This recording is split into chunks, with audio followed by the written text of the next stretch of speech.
Perceraian dalam hubungan rumah tangga akhirnya membuat sejumlah wanita harus menyandang status janda. Dari beragam alasan sebuah perceraian, yang paling banyak terjadi di Indonesia adalah faktor ekonomi sebuah rumah tangga. Bahkan, tak jarang perceraian tersebut menimpa pernikahan yang baru berumur di bawah 10 tahun sehingga meningkatkan jumlah janda muda. Sebelum ke pembahasan jangan lupa klik like, share dan subscribe ya guys. Berdasarkan lokasinya, berikut adalah kota dengan janda terbanyak di Indonesia. Nomor 1. Brebes, Jawa Tengah. Brebes adalah sebuah kota di Jawa Tengah yang terkenal dengan telur asin dan bawang merah, yang berbatasan dengan Cirebon, Jawa Barat. Sebelum memasuki tahun 2022 lalu, tercatat ada ribuan kasus perceraian yang terjadi di Brebes. Data Pengadilan Agama Brebes mencatat terdapat 4.358 wanita yang berstatus janda baru akibat perceraian. Jumlah kasus perceraian ini merupakan akumulasi sejak Januari hingga November 2021. Nomor 2. Garut, Jawa Barat. Kota dengan janda terbanyak di Indonesia adalah Garut yang terletak di Jawa Barat. Pada 2021, perceraian di Garut meningkat sebesar 5% atau sekitar 5.700 kasus perceraian yang diterima pengadilan agama setempat. Selain faktor ekonomi, beberapa penyebab adanya perceraian dalam pernikahan adalah faktor pendidikan yang rendah, dan juga masalah komunikasi antar pasangan. Nomor 3. Majalengka, Jawa Barat. Sebanyak lebih dari 3.000 pasangan suami istri di Majalengka, Jawa Barat resmi bercerai pada tahun 2021 lalu.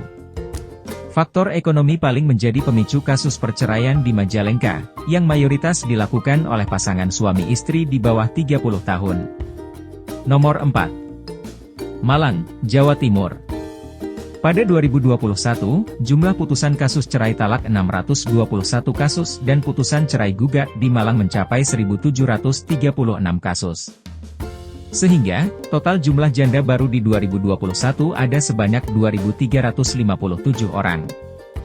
Beberapa penyebab diantaranya didominasi oleh perselingkuhan serta masalah ekonomi. Nomor 5. Tegal, Jawa Tengah.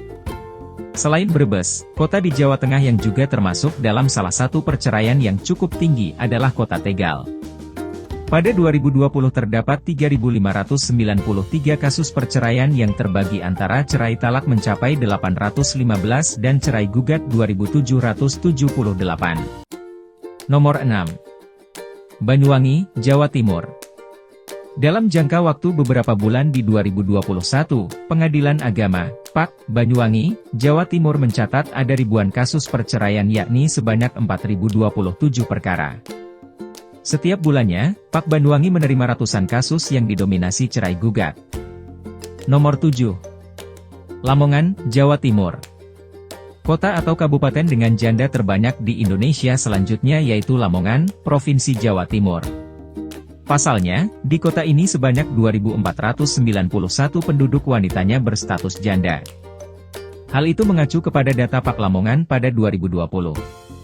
Penyebab kaum perempuan di daerah ini menjadi janda disebabkan karena pandemi COVID-19. Kondisi ekonomi kian sulit, juga karena banyaknya pasangan hidup mereka meninggal akibat terpapar COVID-19. Tak hanya itu, penyebab lainnya juga karena masalah ekonomi dan meningkatnya kasus perselingkuhan. Nomor 8. Serang, Banten. Kasus perceraian di Serang begitu tinggi di sepanjang 2020. Ada lebih dari 3.000 wanita yang menyandang status janda di tahun tersebut berdasarkan data Pengadilan Agama Serang. Adapun perceraian didominasi pasangan usia 30 hingga 35 tahun. Nomor 9. Bojonegoro, Jawa Timur. Kota dengan janda terbanyak di Indonesia berikutnya yakni Bojonegoro, Jawa Timur. Di daerah kasus perceraian yang tercatat di PAK setempat sebanyak 3.197 perempuan berstatus janda. Dengan demikian jumlah penduduk yang berstatus janda di kota tersebut cukup tinggi. PAK Majalengka mencatat sejak Januari hingga 2020 kasus perceraian disebabkan gugat cerai karena faktor ekonomi yang paling tinggi. Nomor 10. Bandung, Jawa Barat. Kota dengan janda terbanyak di Indonesia selanjutnya yaitu Kota Bandung. Pasalnya, sejak pandemi COVID-19 jumlah janda di kota tersebut meningkat.